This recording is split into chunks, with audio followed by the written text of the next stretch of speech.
Ang aklat ni Mateo, chapter 4, Tagalog. Pagkatapos, si Jesus ay dinala ng Espiritu sa ilang upang tuksuhin ng dyablo. Siya'y nag-ayuno sa loob ng 40 araw at 40 gabi, kaya't siya'y nagutom. Dumating ang dyablo at sinabi sa kanya, "Kung ikaw ang anak ng Diyos, gawin mo ngang tinapay ang mga batong ito." Ngunit sumagot si Jesus, "Nasusulat, hindi lamang sa tinapay nabubuhay ang tao, kundi sa bawat salitang nagmumula sa bibig ng Diyos." Pagkatapos, dinala siya ng dyablo sa Jerusalem, ang banal na lungsod, at pinatayo sa tuluktok ng templo. Sinabi nito sa kanya, "Kung ikaw ang anak ng Diyos, magpatihulog ka sapagkat nasusulat sa kanyang mga anghel, ika'y itatagubilin at sa kanilang mga kamay, ika'y alalayan nang sa mga bato paamoy hindi masaktan." Ngunit sumagot si Jesus, "Nasusulat din naman, huwag mong susubukin ang Panginoon mong Diyos." Pagkatapos, dinala siya ng dyablo sa isang napakataas na bundok at ipinakita sa kanya ang lahat ng kaharian sa daigdig at ang karangyaan ng mga ito. Sinabi ng dyablo sa kanya, "Ibibigay ko sa iyo ang lahat ng ito kung magpapatirapa ka at sasamba sa akin." Kaya't sumagot si Jesus, "Lumayas ka, Satanas, sapagkat nasusulat, ang Panginoon mong Diyos ang dapat mong sambahin, at siya lamang ang dapat mong paglingkuran." Pagkatapos, iniwan na siya ng dyablo. Dumating naman ang mga anghel at siya'y pinaglingkuran nila. Nang mabalitaan ni Jesus na ibinilanggo si Juan, bumalik siya sa Galilea. Ngunit hindi na siya sa Nazaret na nirahan, kundi sa bayan ng Capernaum na nasa baybayin ng lawa ng Galilea na sakop ng Zebulun at Naphtali.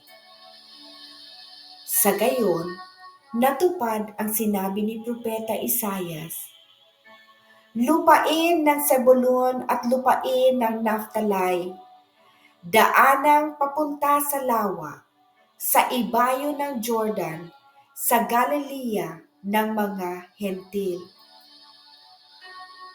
Ang mga taong nasa kadiliman ay nakakita ng maningning na ilaw. Sa mga nakatira sa ilalim ng kamatayan ay sumikat ang liwanag. Magmula noon ay nangaral si Jesus. Itinuturo niyang magsisi kayo at talikuran ang inyong mga kasalanan, sapagkat malapit nang dumating ang kaharian ng langit. Minsan, naglalakad si Jesus sa tabi ng lawa ng Galilea. Nakita niyang naghahagis ng lambat sa lawa ang dalawang mangingisda, si Simon na tinatawag ding Pedro at ang kapatid niyang si Andres. Sinabi ni Jesus sa kanila, "Sumunod kayo sa akin at gagawin ko kayong mga mangingisda ng mga tao." Noon di, iniwan nila ang kanilang mga lambat at sumunod kay Jesus.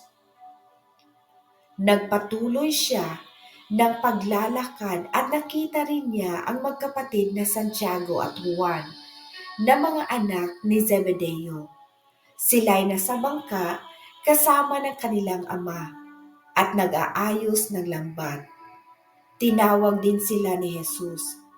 Agad nilang iniwan ang bangka at ang kanilang ama at sumunod kay Jesus. Nilibot ni Jesus ang buong Galilea. Nagtuturo siya sa mga sinagoga at ipinangaral ang magandang balita tungkol sa paghahari ng Diyos. Pinapagaling din niya ang lahat ng uri ng sakit at karamdaman ng mga tao. Ang balita tungkol sa kanya ay kumalat sa buong Syria, kaya't dinadala sa kanya ang lahat ng may sakit at mga nahihirapan dahil sa iba't ibang karamdaman, mga sinasapian ng mga demonyo, mga may epilepsya, at mga paralitiko. Silang lahat ay kanyang pinagaling.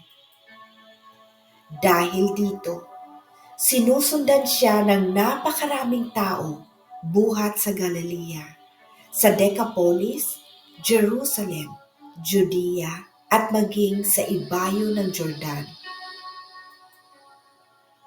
Ibinibigay ko ang papuri at pasasalamat sa Panginoong Hesus. Amen.